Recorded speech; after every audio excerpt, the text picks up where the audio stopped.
오늘 10번째 마지막 강의를 합니다.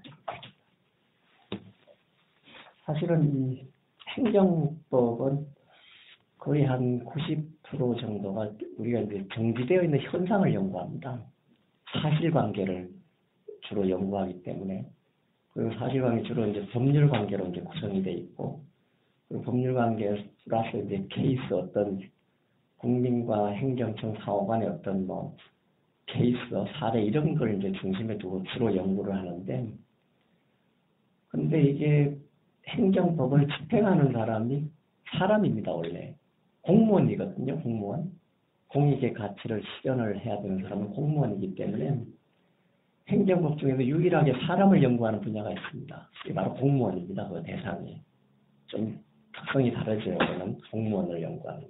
근데 대개 이제 공무원에 대한 공무원 법을 위주로 해서 공무원 법의 내용 위주로만 주로 이제 검토가 되어 있는데, 저는 이제 오늘은 이제 공무원의 그 행태, 사람의 그 행태에 대해서 조금 말씀을 좀 들어볼까 합니다. 그게 또 중요하고, 우리가 인간을 좀 이해하게 되면은 왜 이런 일이 벌어지는지를 좀 이해할 수 있을 것 같아서 그 말씀을 좀 법률과 연관지어가지고 말씀을 좀 들어볼까 합니다. 공무원에 대해서는 우리 헌법에서 정하고 있습니다. 왜냐하면 공익을 실현한 주체가 공무원이기 때문에 헌법적으로 되게 중요하죠. 이 공무원이라는 이 세 단어는. 그래서 이제 헌법에서 공무원은 국민 전체에 대한 봉사자입니다. 그리고 국민에 대해서 책임을 진다 이렇게 되어 있습니다. 또 공무원의 신분과 정치적 중립성은 법률이 정하는 바에 따라 보장된다 이렇게 선언하고 있습니다. 그리고 이제 공무원의 직무상의 불법 행위로 손해를 받은 국민은 국가에 대해서 정당한 배상을 청구할 수 있게 되어 있습니다. 그리고 이제 공무원의 경우, 공무원도 근로자거든요, 우리가.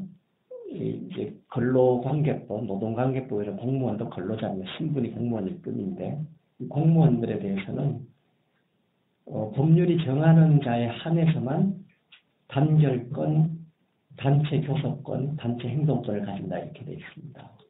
근데 단결하고 단체 교섭하는 거는 신분이 공무원이든 아니든 공통적으로 다 주어집니다. 근데 어디서 차이 나냐면 단체 행동권에서 이게 차이가 납니다. 공무원이 아닌 자들은 단체 행동권까지 다 주어지죠. 단체 행동은 뭐 직장에 단체로 출근하지 않는 거, 뭐 단체로 모여가지고 시위하는 거 이런 게 이제 포함이 되는 거죠. 이 행동이라는 건. 근데 공무원인 신분자에 대해서는 단체 행동권이 주어지지 않습니다. 왜 그러냐면은 공무원이 단체 행동을 하게 되면은 국민에 대한 공익 서비스 중단이 돼버리거든요. 그렇게 되면은 어마어마하게 국민한테 피해가 일어날 수 있고, 그것이 발전이 되면은 국가 존립에도 문제가 생길 수 있죠. 질서 유지 뭐 말할 것도 없고. 그래서 신분이 공무원인 자에 대해서는 단체 행동권을 제약을 하고 있습니다. 그리고 부가적으로 이제 방위산업체 종사자한테 이 단체 행동권을 주지 않습니다. 일반적으로. 왜 그러냐? 무기와 관련된 물자 조달하는 이 근로자가 단체 행동을 해서 파업을 했을 경우에는 국가 안전보장이 위태롭게 되기 때문에 이 방위사업체 종사자한테도 주지 않습니다. 그 내용도 헌법에 있습니다. 헌법에서 근로의 권리 또는 의무를 정하면서 방위산업체 종사자한테도 그 제약을 주고 있습니다. 물론 공무원도 함께 이야기를 하면서. 그리고 이제 우리가 공무원은 대충 대개의 경우 이제 시험에서 선출되는 공무원만을 생각을 할 수가 있는데, 선거에서 선출되거나 또 통치권자 지명에서 이제 순간적으로 공무원이 되는 유형도 많죠. 그런 것도 우리가 헌법에서 다 정하고 있죠. 대통령, 국무총리, 국무위원, 행정각부장, 또 헌법재판소, 대법원, 중앙선거관리위원회, 이제 오권 분립으로 수평적 분립으로 넘어가면은 그런 이제 위원회 위원이나 또 감사원장, 감사위원 이런 사람들은 직무를 수행하는 데 있어서 헌법이나 법률에 위반될 경우는 탄핵을 당하도록 되어 있습니다. 근데 이 탄핵의 주체는 국회로 되어 있죠. 국회가 이 사람들을 제어하도록 되어 있습니다.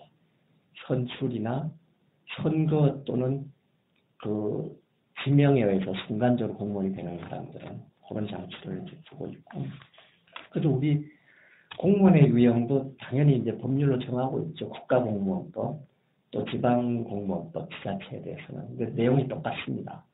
국가공무원법하고 지자체공무원법은 공무원의 유형이 뭐 달라질 건 없으니까요. 중앙을 상대로 공익을 하느냐, 국가 전체를 상대로 공익을 하느냐, 지자체를 상대로 제한적으로 공익을 시하느냐, 이 차이밖에 없기 때문에 똑같습니다. 분류체계는. 이 공무원의 유형은 그래서 딱 두 가지로 나눕니다. 크게는 경력직 공무원하고 특수경력직 공무원 이렇게 두 가지로 나눕니다. 경력직 공무원 속에는 경력직은 우리 법에서 실적하고 자격에 따라 임용이 된다 이렇게 되어 있습니다. 주로 실적. 그래서 공무원들이 실적 평가를 많이 하지 않습니까? 업적 평가.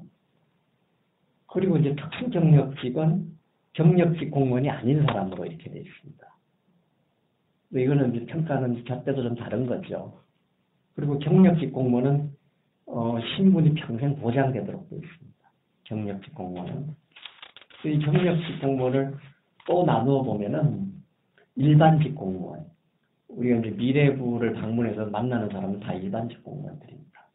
기술, 연구, 행정을 이제 전문으로 하는 공무원들, 신분 보장이 당연히 되죠.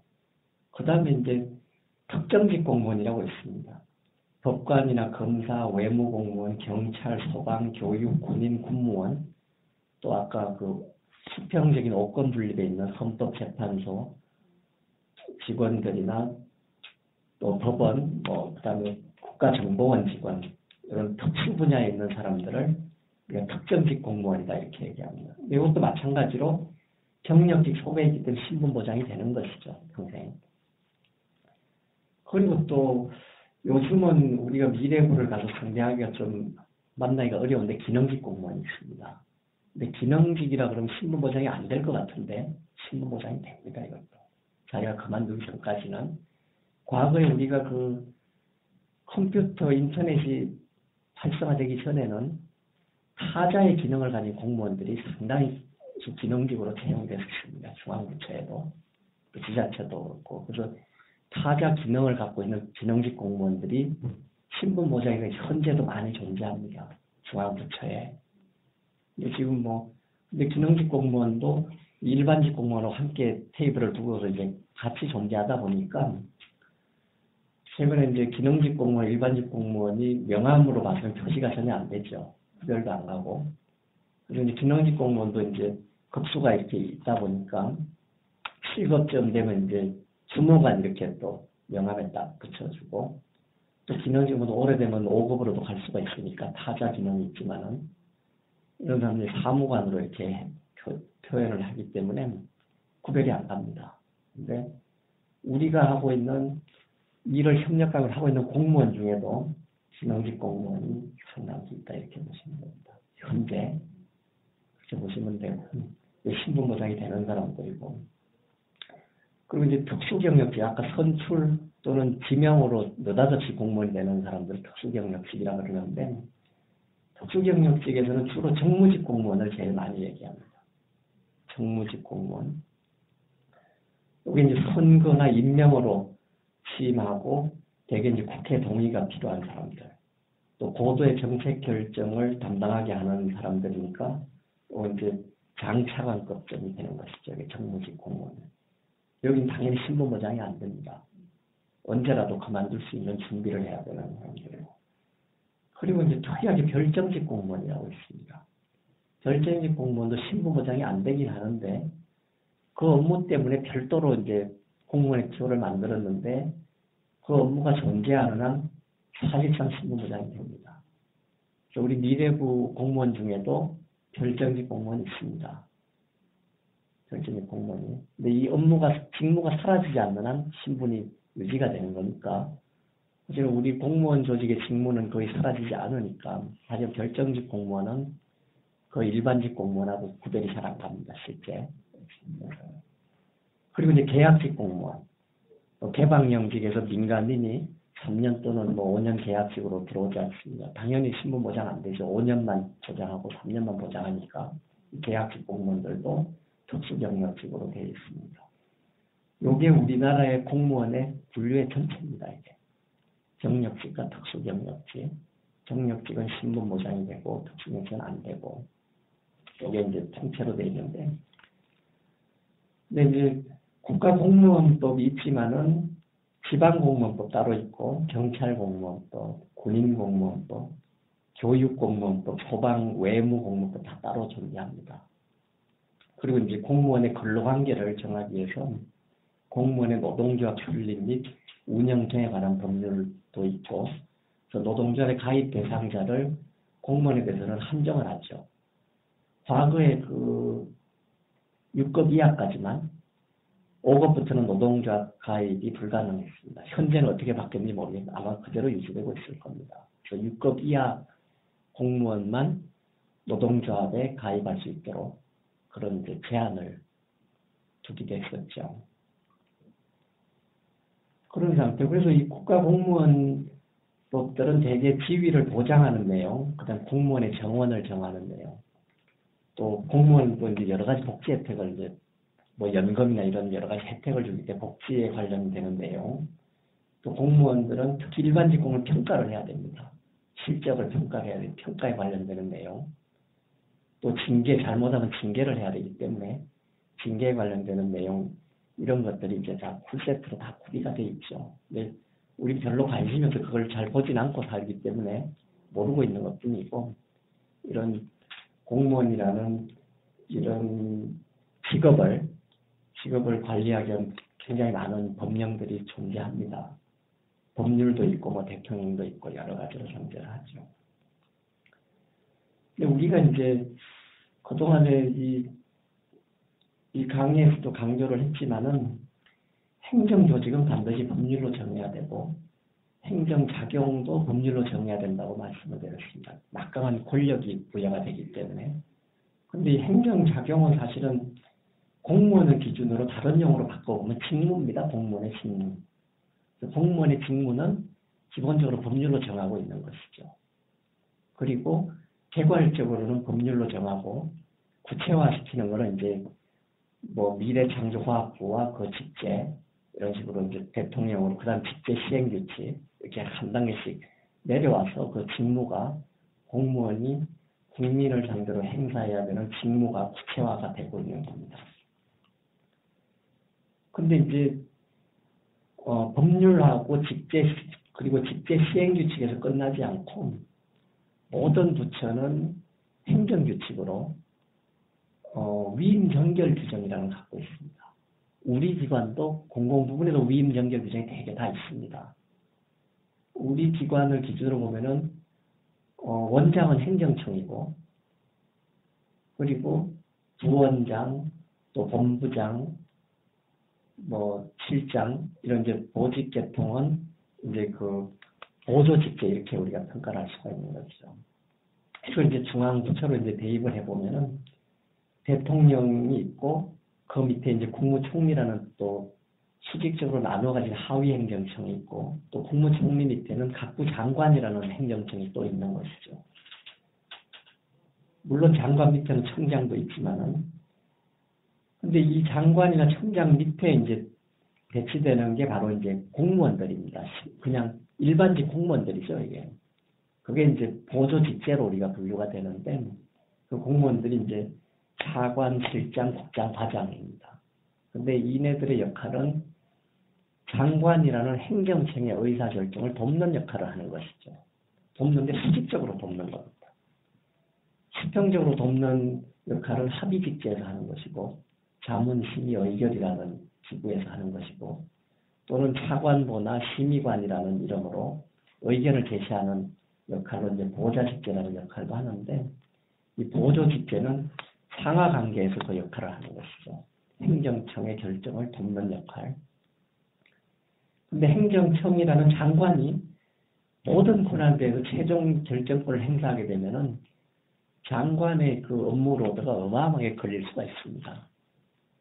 모든 문서를 다 장관이 보는 건 물리적으로 불가능에 가까운 수준일 수 있으니까 그래서 장관의 권한의 일부를 차관한테 권한을 부여한 것이고 그리고 실장한테 또 덜 중요한 것은 실장한테 또 덜 중요한 것은 국장한테 그리고 아주 덜 중요한 것은 과장한테까지 이제 권한이 위임되어 있는 것이죠. 그게 위임 정결 규정입니다.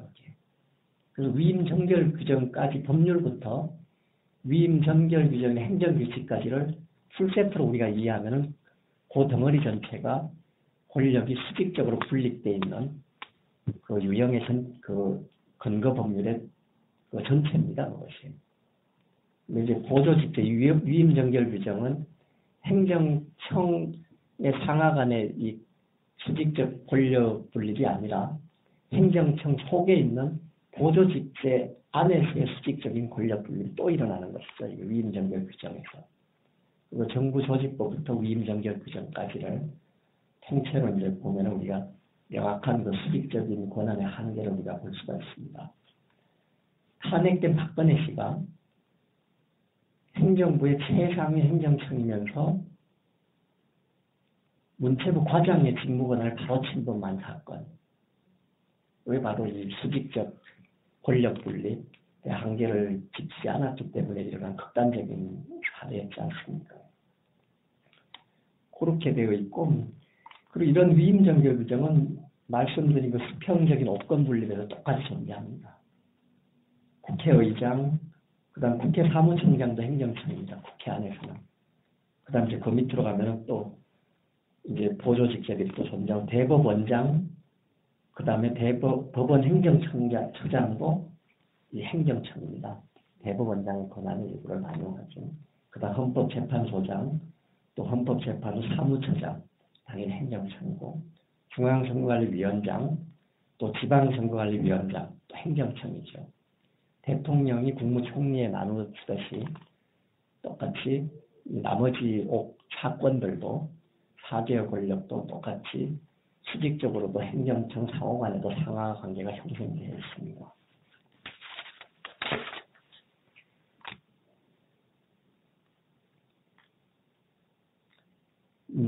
근데 이 공무원은 기본적으로 공익을 위해서 일한다고 말씀을 드렸습니다. 그리고 다시 또 강조를 하지만 공자라고 하는 것은 국가와 사회에 관계되는 일이고 그리고 그 반대의 사자, 공익계, 반대 사익에 들어가는 사자라는 것은 개인적인 욕심과 이익만을 추구하는 일이다 이렇게 말씀을 드렸습니다. 공무원은 당연히 공적인 직무를 처리하는 사람입니다. 그리고 공익은 헌법에서 이미 선언을 했습니다. 국가안전보장, 질서유지, 공공복리를 위해서 국가와 사회의 이익을 추구하는 사람들입니다. 공무원이라는 사람들은. 근데 공무원이 우리가 하고 있는 일이 모조리 공익을 추구하는 일만 하지 않습니다. 현실에서는. 공무원도 사익을 상당 부분 추구합니다. 그거를 왜 공무원이 사익을 추구할 수밖에 없냐? 그 말씀을 잠깐 이야기를 하고 그리고 또 제도로 좀 넘어가는 게 필요할 것 같습니다.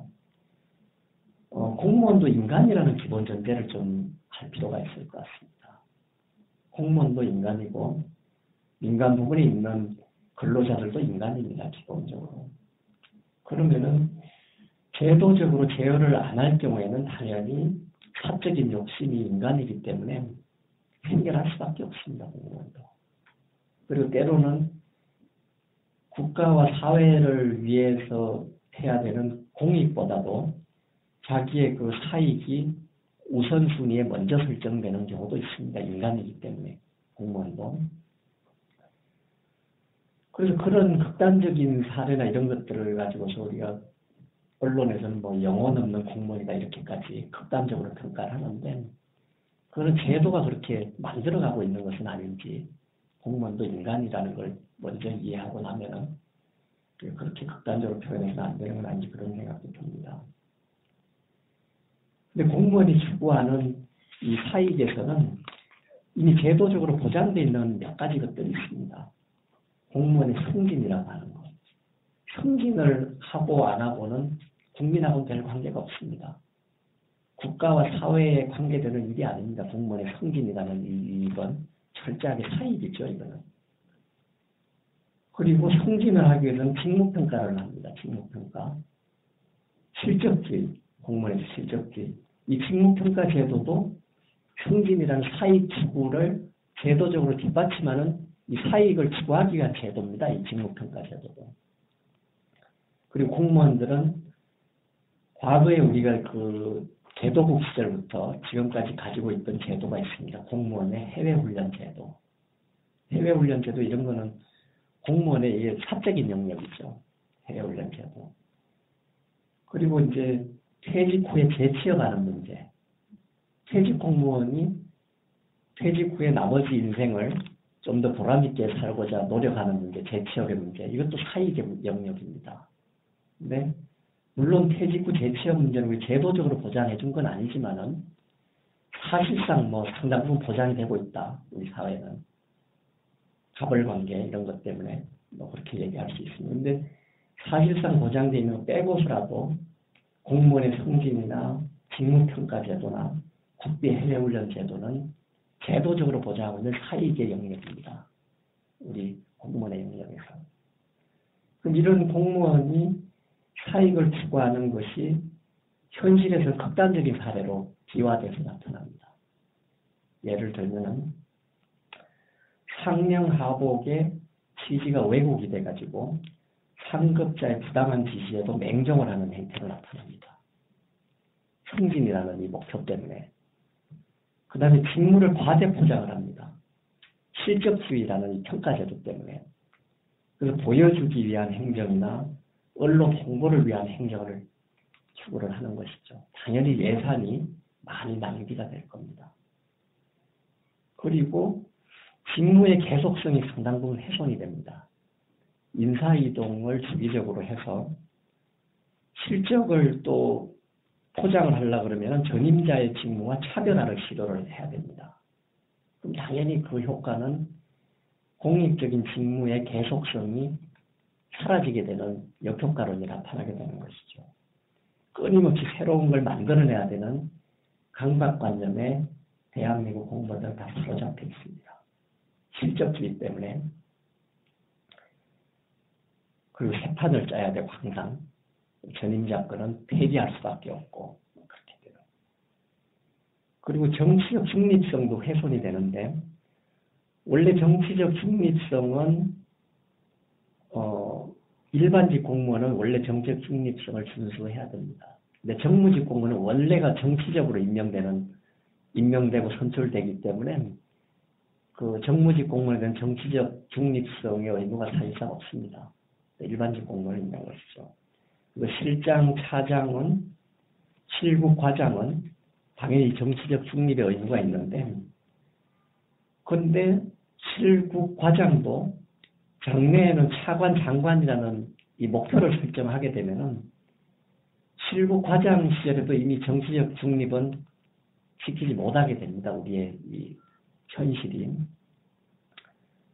그래서 극단적으로 국회의원이 아니라 국회의원실에 보좌관이 호출을 해도 차관이 국민을 만나기 위한 행사를 뒷전을 하고 바로 달려갑니다. 국회로. 그게 자기의 승진하고 더 연관되는 중요한 수단이 될 수가 있기 때문에 사실은 공무원이 제일 우선순위에 넣어야 될 것은 국민을 만나는 일입니다. 그 공익의 기본 전제가 국민을 위한 공익을 실현하는 거기 때문에 제일 1순위가 바로 국민을 만나는 행사고 나머지 부분이 2순위, 3순위로 가는 게 상식인데 현실은 바뀌어져 있는 것이죠. 이 사익 추구의 이 제도적인 영역 때문에 바뀌어져 있습니다. 당연히 예산이 어마어마하게 낭비가 되는데 그리고 극단적으로 얘기하면은 국민은 가난한데 국가와 지방자치단체는 무지하게 부유합니다. 현실에서는. 국가나 지자체는 예산이 남기 때문에 그 예산을 소진하기 위해서 1년에 한 번씩 보도블럭을 새 것으로 교체하는 짓을 하는 것이죠. 예산을 남기면은 4년도 예산에서 불이익을 받아서 예산이 줄어든다는 아주 단순한 이유입니다. 그래서 반드시 써야 된다는 강박관념에 사로잡혀 있습니다. 공무원들은.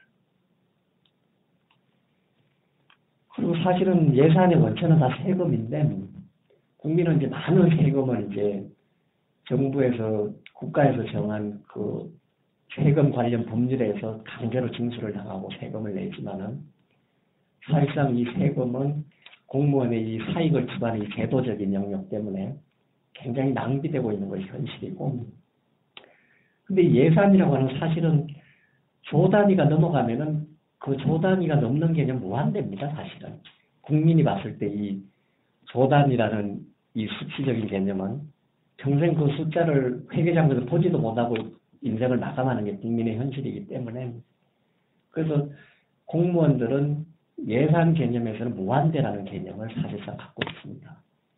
돈이 부족하면은 예산을 더 편성해서 할 수 있다는 이런 기본적인 관념을 가지고 있다고 이렇게 평가할 수가 있습니다. 물론 한도는 정해져 있지만은 그 공무원이 주로 사용하는 예산의 단위라는 것은 국민의 입장에서 봤을 때 이건 무한대 수준이라고 하는 것이죠. 국민이 만져볼 수 없는 수준의 금액을 공무원들은 예산의 그 기본적으로 편성하고 사용을 하기 때문에 당연히 공무원 상호 간의 의사소통 문화도 단절이 됩니다. 내가 갖고 있는 전문 지식을 동료 공무원한테 많이 알려주게 되면은 승진에서 불이익을 받게 됩니다. 상대의 실적이 높이 포장될 수도 있고, 그래서 우리나라 공무원 사회에서는 불문율인데 인사이동을 하더라도 업무의 인수인계는 하지 않습니다. 네.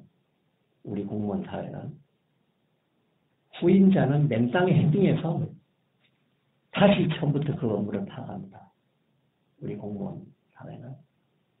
저는 그 근원적인 이유를 실적주의에 의한 평가제도, 그걸 근본적인 원인이다 이렇게 생각합니다.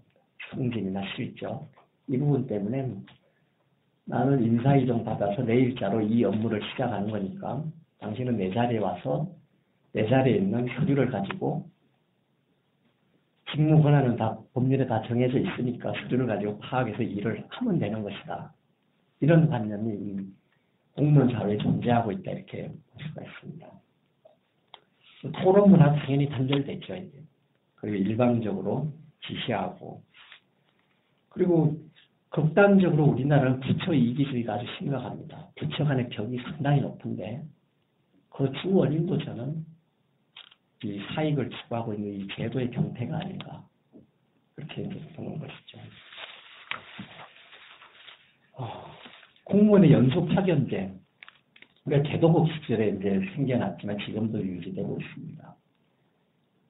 사무관 이하급의 해외 훈련, 또는 과장급 훈련, 또 산하기관 파견제도, 또 국제기구는 사실은 국민이 상상할 수 없을 정도의 많은 국제기구에 공무원이 파견이 됩니다. 대사급 또는 영사급 외교를 하고 있는 대사나 영사관에 파견되는 공무원을 빼고서 이야기하는 겁니다. 이 국제기구는. 그것까지 합치면은 사실은 무수히 많습니다. 파견을 갈 수 있는 자리는. 해외 훈련은 2년 정도지만은 국제기구 파견은 최소 3년입니다. 그리고 급여는 급여 받고 그다음 체재비 이런 지원도 받고 그렇게 돼 있습니다. 그래서 이건 극단적인 사례일 수도 있겠습니다만 15년을 근무한 3급 공무원의 이력을 보면은 과거 정부에서는 3급 이상 공무원은 이력이 다 공개되어 있었습니다. 홈페이지에. 이력을 보면은 대개 해외 연수 2년, 국제기구 파견 3년, 산하기관 파견 2년, 그럼 7년입니다. 15년 중에 7년. 그리고 나머지 이력이 정부 청사 근무 8년입니다. 15년 사무관으로 들어와서 15년쯤 되면은 뭐 3급 정도, 5급에서 3급 정도로 대략 간다고 봤을 때 그렇게 우리의 이제 공무원의 경력이나 이력이 그렇게 관리가 되고 있다. 물론 뭐 예외적인 사례도 있겠지만은 또 극단적인 사례를 얘기했을 수 있지만은 아마도 그렇게 극단적인 사례는 아닐 것이다. 제가 말씀드리는 것이. 그러면은 공무원이 공익만을 추구할 수 있도록 우리가 제도적으로 보장을 할 필요가 있다 이렇게 봅니다. 공무원이 사적인 이익을 추구하지 않아도 되게끔 우리가 제도적으로 우리가 설계를 할 필요가 있다. 그래야 공무원이 사적인 이익에 관심을 두지 않고도 국민만을 위해서, 지자체만을 위해서 철저하게 공익만을 위해서 일을 할 수 있지 않겠는가. 그 말씀을 지금 좀 드려볼까 합니다. 그래서 적어도 일반직 공무원은 시험 과목에서는 애국심이나 국가관이나 공익을 검증할 수 있는 시험 과목은 반드시 있어야 된다. 그 신분이 분야가 어디든지 간에 그것이 우리가 역사라는 과목이고, 그리고 공익적인 가치를 가장 검증하고 철저히 검증할 수 있는 게 행정법입니다. 공무원들은 다 법률을 집행합니다. 행정법을. 그래서 그 직종이 뭐든지 간에 행정법은 다 필요하다. 그 다음 면접의 비중을 상당히 확대해야 된다는 것이죠. 공익관이나 국가관을 검증하는 질문의 비중을 대폭 확대할 필요가 있습니다. 채용하는 과정에서. 그리고 가장 그 병폐가 심한 것이 바로 승진 부분인데, 그와 맞물려서 직무평가제, 공무원의 직무평가제가 사실은 현실에서 아까 말씀드린 극단적인 부조리의 근본적인 원인이다. 좀 그렇게 평가를 할 수가 합니다. 그래서 공무원의 직무평가제에 대해서 우리가 철저한 개편이 되지 않으면은 우리가 공익을만을 추구하는 공무원은 우리가 영원히 찾아보지 못할 거다, 현실에서는. 근데 우리 평가의 속성을 보기 전에 이 공무의 속성하고 평가의 속성을 함께 한번 비교해 보겠습니다. 공무라고 하는 것은 기본적으로 공정성과 객관성과 전문성이라는 이 속성을 갖고 있습니다. 그럼 자연히 공무라고 하는 건 천천히 해야 됩니다. 신중하게 해야 되고, 공익을 위한 의사결정은 아무리 신중을 기해도 부족함이 없다. 천천히 신중하게 느리게 해야 됩니다. 빠르면은 문제가 생기고 졸속행정이라는 것이 바로 빠른 행정입니다. 그래서 잘못된 결정을 하게 되고, 잘못된 결정은 당연히 엄청난 국가적인 낭비 요인이 되는 것이죠. 엄청난 예산이 투입되려고 하는 것이기 때문에. 이런 이제 속성이 있고, 공무는. 근데 평가의 속성은 뭐냐? 평가의 속성 중에 실적이라는 게 들어갑니다. 실적을 우리가 봐야 되기 때문에. 근데 실적의 속성은 빨리라는 특성이 있습니다. 실적을 내면 속도를 내야 됩니다. 실적이라고 하는 거는. 그리고 그 양을 많이 해야 됩니다. 실적이라고 하는 거는. 이런 공무하고 평가는 극단적인 상호 반대되는 속성을 갖고 있는 것이죠. 그리고 이 평가라는 것은 사실은 평가를 받는 사람도 사람이고 평가를 하는 사람도 사람이기 때문에 자칫하면은 실적에 대한 공정한 평가가 아니라 사람에 대한 코드 평가로 변질될 우려를 항상 가지고 있습니다. 평가라는 제도는 기본적으로. 그래서 이 평가라는 제도는 적어도 공공 부문에서는, 그리고 더 한정해서 공무원 사회에서는 평가라는 제도는 있어서는 안 된다. 평가라는 제도로 인해서 침해되는 이 공익이라는 그 이익이 너무 크기 때문에 조금 게으른 공무원이 설사 있을지라도 평가를 하지 않는 것이 공익을 신장하는데, 국가나 사회의 이익을 추구하는 데는 훨씬 더 많은 이익이 있다, 이렇게 볼 수가 있습니다. 사실은 이 평가라는 것은 민간 부분의 제도라고 우리가 극단적으로 취급해도 됩니다. 민간 부분은 어차피 이윤을 추구하고 사적인 이익을 추구하는 영역이기 때문에 실적을 내기 위해서 빨리 하고 속도를 내고 해도 되기 때문에, 근데 민간 부분에서조차도 평가가 코드 평가의 문제점을 인식을 해서 이 평가가 없어지는 게 사실은 해외 추세입니다. 선진 해외 기업의 추세가 민간 부분에서 평가가 없어지고 있는 추세입니다. 공공 부문에서는 특히 공무원 사회에서는 평가라는 것은 없어지는 것이 오히려 맞다. 그래서 제 일환으로서 공무원 조직에서는 평가제도 없애는 것이 좋고, 당연히 근무 연수에 따라 가지고 승진을 보장해 주는 것이 오히려 합리적이지 않겠는가.